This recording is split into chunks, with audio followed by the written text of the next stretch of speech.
Alrighty, thank you, Faith and Lindsay. Well, sometimes the weird Wild West isn't about outlaws or gunfights or buried treasure. Sometimes it starts with a forgotten photograph and people asking, who was this man?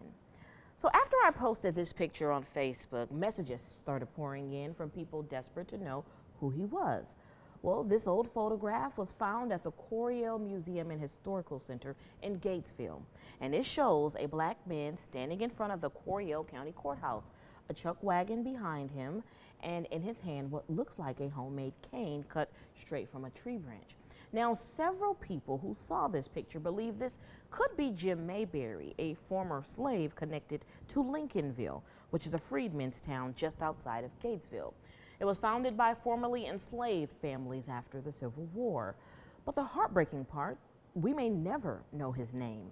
The stories of African Americans from the Wild West days were rarely written down.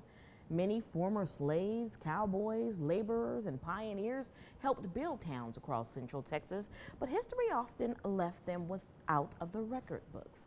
But this morning, we simply don't know for sure, and maybe that's what makes this photo so powerful.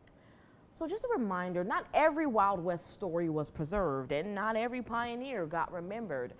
For generations, African American stories disappeared into silence, but one forgotten face is finally being seen again. If you recognize this man or know anything about his story from the Wild West days, send me a message. I would love to hear from you.